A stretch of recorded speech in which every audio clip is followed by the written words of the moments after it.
Ni ibitero karundura nanone byongeye kugaragara hano kuri tele y'urugamba ku butaka bwa Repubulika Iharanira Demokarasi ya Kongo mu burasirazuba bw'iki gihugu n'ubundi habaye urugamba rukomeye cyane. Ni ibitero karundura byongeye kugabwa n'ingabo zirwana ku ruhande rwa leta ya Kinshasa, babigabye ku nyeshyamba za M23 zirwanya ubutegetsi bwa leta ya Kinshasa, babagabye ibitero hano muri teritwari ya Uvira. Hamaze imisi humvikanwa urusasu cyangwa se ibitwaro binini bya rutura birasa kuri no mutwe wa M23, ariko kandi nanone hagati aho turababwira ko uyu munsi nanone izi nyeshyamba za M23 zongeye gukora hababaza FARDC aho mu bice birimo agace kitwa Kaburambo nanone bongeye kwigarurira nanone izindi ntwaro nyuma yuko ku munsi w'ejo bari bahafashe ibindi bifaru bigeze kuri bitatu, barongeye kandi nanone bahafatiye ibindi. Hagati aho tugiye kubabwira ko nanone ahitwa Ngengera ndetse naho bita Mucumbi ni muri teritwari ya Warikare indani ni ibice byigaruriwe n'izi nyeshyamba za M23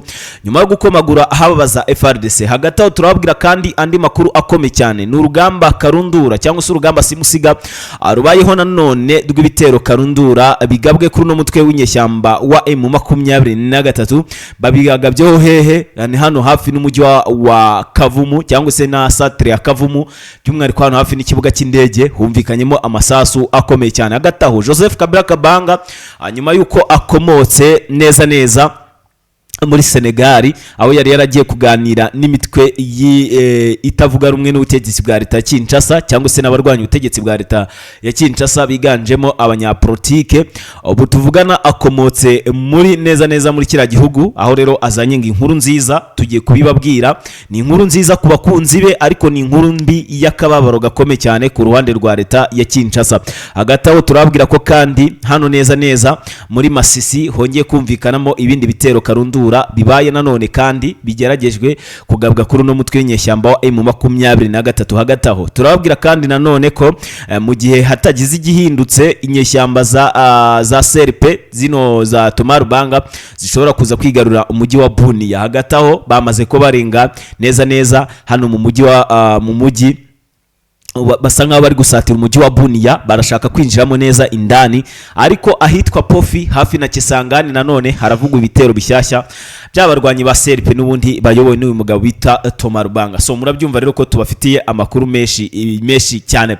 Reba hasi handitse subscribe hanyuma ukandeho. Ni ku mutekano, politike na diplomasi, amakuru nkanga uzajya yasanga hano, nta kindi ngusabye n'ugukanda kuri subscribe. So twihuse cyane rero twinjire ku mirongo y'imbere ku rugamba, tubabwire ko ibitwaro karundura cyangwa se intwaro karundura karahabutaka zongeye kugurwa na leta ya Kinshasa, zimwe zirimo ziganjemo izi nkunga bahawe n'abano by'umwihariko no muri bimwe mu bihugu bya Afurika, by'umwihariko byiganjemo ibyo mu Barabu, aho babahayemo intwaro zirimo n'ibifaru harimo n'indege za Sukhoi.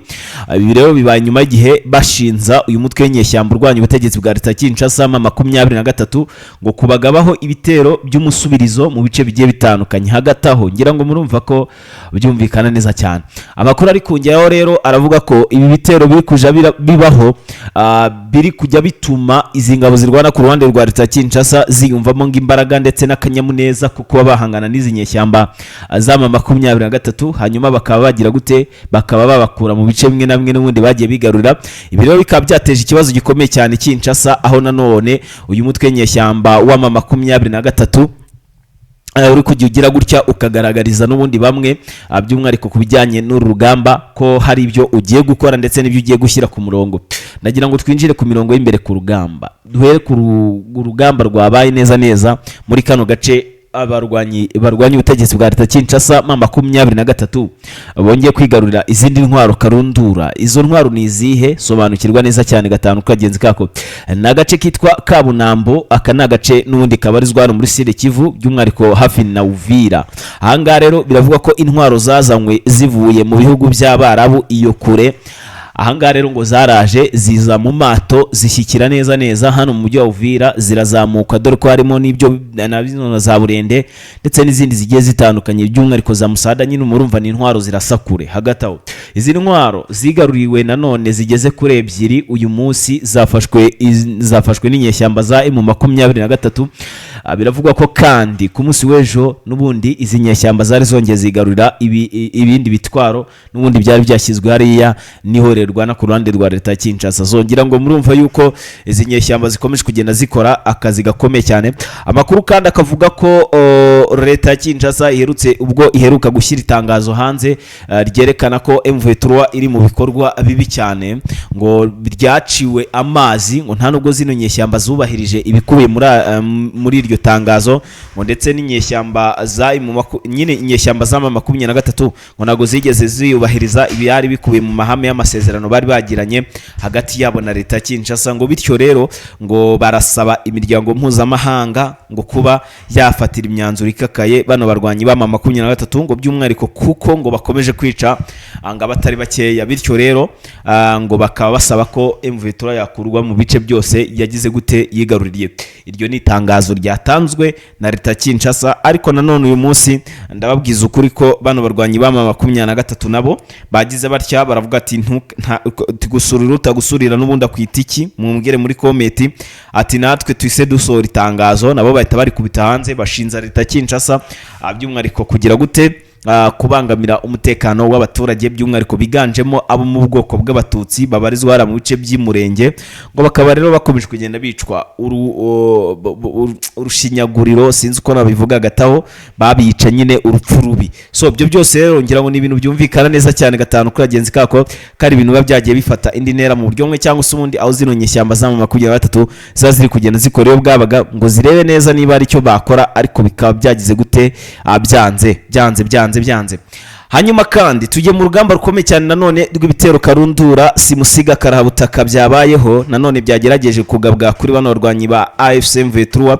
Ni ibitero byabaye kandi bisiga hari n'uduce twigaruriwe neza hano mu Minembwe. Ahangaha ni ibitero byagabwe kuri bano barwanyi batwirwaneho ahitwa Bibogobogo ndetse n'ahitwa ahangaha ku Kijombo ndetse naho bita ku Ndondo ndetse n'andi hitwa Gahinga ndetse n'utundi duce twitwa Twabuhimba ndetse n'utundi duce tugiye dutandukanye, twose twagiye twumvikanamo amasasu. N'uyu munsi tariki ya 15 z'ukwezi kwa 8 2025, umunsi mubi ku baturage b'Umurenge, umunsi bahuye n'ibibazo bikomeye cyane, aho rero bari bamaze umwanya utari muke yabashimira izi nyeshyamba za M23 kugira gute kubarwanirira, ariko n'ubundi bikaba byagize gute byababereye ibibazo bikomeye cyane, n'ubundi bakicwa umwe kuri umwe. Bakaba rero babashije kuba ubungubu habarurwa abageze muri 6 ngo bashobora kuba bagize gute bahasize ubuzima. So byo byose rero ngira ngo birumvikana neza cyane ka ibintu byakomeje kugenda bigira gute bihindura isura mu buryo bumwe cyangwa se ubundi.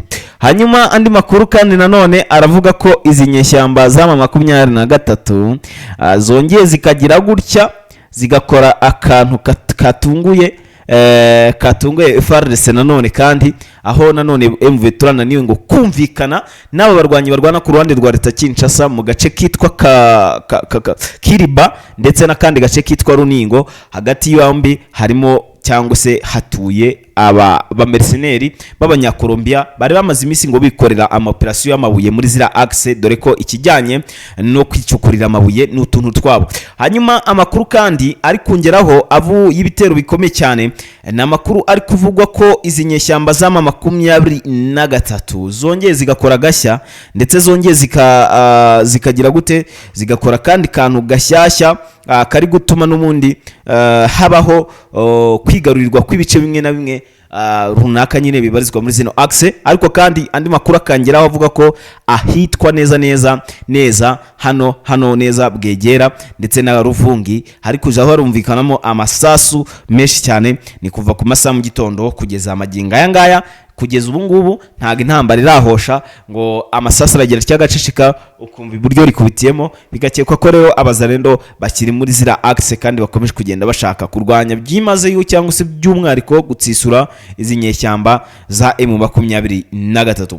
Hanyuma kandi muri Warikare haravugwa ibindi bitero bishyashya, intwaro kanundura zongeye kugaragara muri zira axe. ibitero karundura byamanuwe n'inyeshyamba z'ama 23 harimo nk'imbunda bita shitani ndetse niyo bita shitaniya, ni ikigore n'ikigabo. Ibi ngibi birongo birakorana ku rugamba bihana umusada ngo iyo biri kurasa ntibikuraho. Ahangaha rero bakaba bagiye kubikoresha ngo bitewe nuko bafite impungenge ngo zuko ngo FARDC ngo ishobora kugikoresha ngo zino suko 25 ikaba yabarashaho ngo kandi izi ntwaro bafite ngo ni zimwe mu ntwaro zabasha guhagarika ndetse no kuba zarasa icyo gitwaro n'ubundi cy'indege iki ngiki n'ubundi cya Sukhoi 25.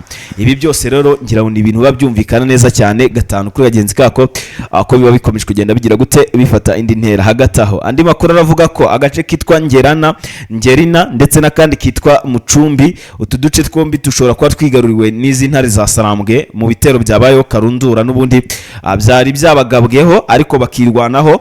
Bamara kwirwanaho rero bakaba babashije kugarura ngo utwo duce n'ubundi tuvugwa tena tunashyirwa mu matwi na wazalendo ko bafite impungenge ngo bafite impungenge z'abarwanyi ba wazalendo n'ubundi bamaze iminsi babarizwa muri iyi axe bya nyabyo. Rero bakaba bamaze kugira gute kutwigarurira tuno duce. Hagati aho amakuru avuga ko kandi uwitwa Lieutenant General Pacifique Masunzu atari yakava mu rugamba nk'uko byakomeje kugenda bitangazwa na bamwe mu bakurikirana iby'urugamba bya hafi, aho rero bavuga ko uyu murwanyi witwa Lieutenant General Pacifique Masunzu ni general wa Repubulika Iharanira Demokarasi ya Kongo.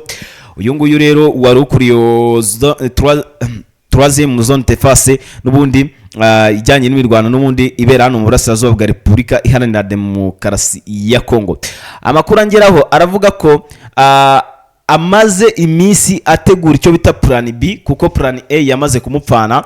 Utuvugana akaba ari cyo bita plan B, akaba ari gutegura indi plan, akaba ari no kuyishyira mu bikorwa. Ni plan ngo yamutwaye igihe gisanga umwaka n'amezi angahe. Aho rero amwe mu makuru mfite ngaruko uyu ayo murwanyi n'ubundi urwanira ubutegetsi bwa leta Kinshasa yamaze kugira gute gutangiza operation y'indege ndetse na Sukhoi zo kugaba ibitero bikomeye cyane kuri bano barwanyi ba 23. So byose rero kira ngo turaza kuba tubikurikirana mu kiganiro kiza kuba kirambuye mu masaha mugoroba. Ariko kandi ndababwiza ukuri nanone ko ibi bitero karundura byongeye kubaho bikanagaragara neza hano ruguru uzamutse werekeza ahitwa ahangaha uzamuka werekeza ahitwa Pinga. Ahangaha rero humvikanyemo urundi rugamba, ni agace kitwa Pinga Bushimo kumvikanyemo amasasu atari make cyane n'undi bitero bikomeye cyane byagabwe n'abazalendo kuri bano barwanyi ba 23. Andi hano humvikanyemo amasasu akomeye cyane ni hano neza muri Masisi aho bita Pinga Masisi, Rusamambo, Nyabyondo ndetse n'utundi duce tugiye dutandukanye akawita Rwibo ndetse n'akandi kitwa Mutongo. Twose twagiye twumvikanamo amasasu. Ndagushimira rero we mukunzi twabanye, mukunzi wacu ukunda ibiganiro ndetse n'amakuru tubagezaho. Ukomeze ugenda ubana natwe umunsi ku munsi ukanda kuri subscribe kugira ngo utazacikwa n'amakuru nka nitwa Pacifique. Dusubire mu yandi makuru. Bye bye.